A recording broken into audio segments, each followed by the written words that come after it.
Begini pemirsa cara buatnya. Bawang, cabai, ini cabai kecil. Ini cabai kecil, ini bawang merah. Ini belimbing mulus dan ini udang yang telah direbus, dijemur dan dikeringkan di matahari.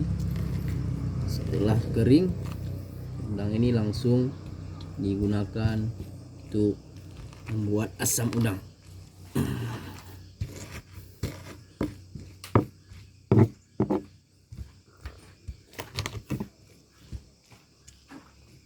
Dia bagusnya pemirsa, udangnya jangan terlalu kering pemirsa, agar masih ada sari-sari rasa udangnya.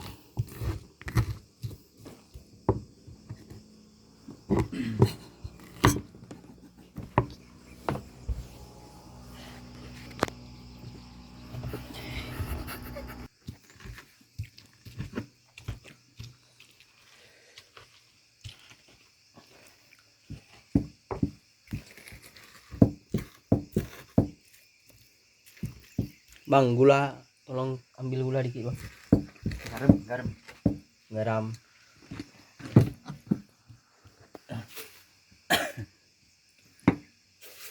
Bisa kita tambah gula sedikit agar ada rasa yang terlalu asam, untuk mencegah asam lambung.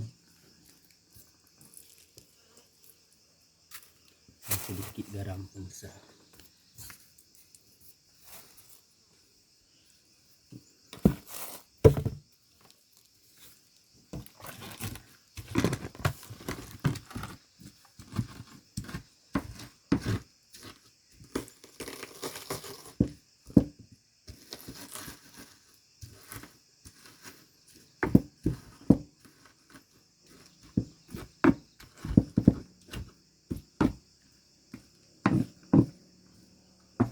Tempat uleknya pemirsa terlalu kecil ya pemirsa.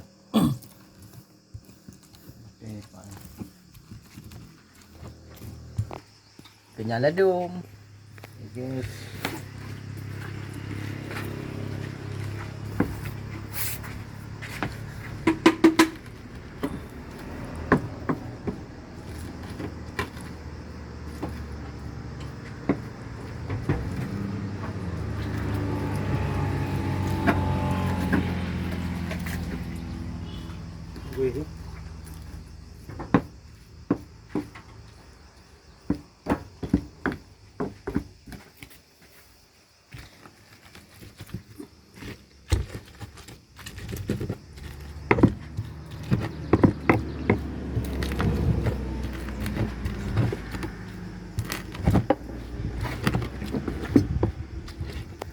Asam-asam pedas, tambah sedikit manis.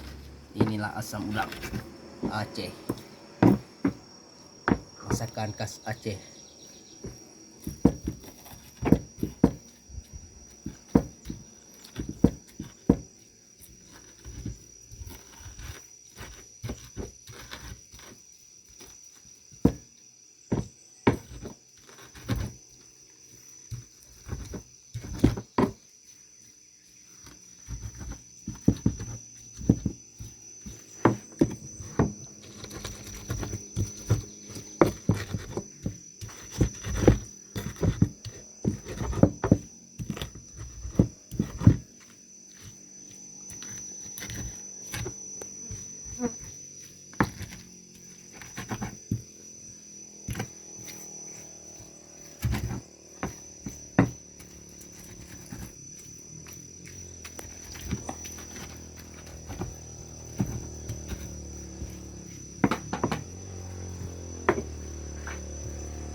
Sedikit membutuhkan tenaga fisik pemirsa, sedikit rasa lelah juga pemirsa.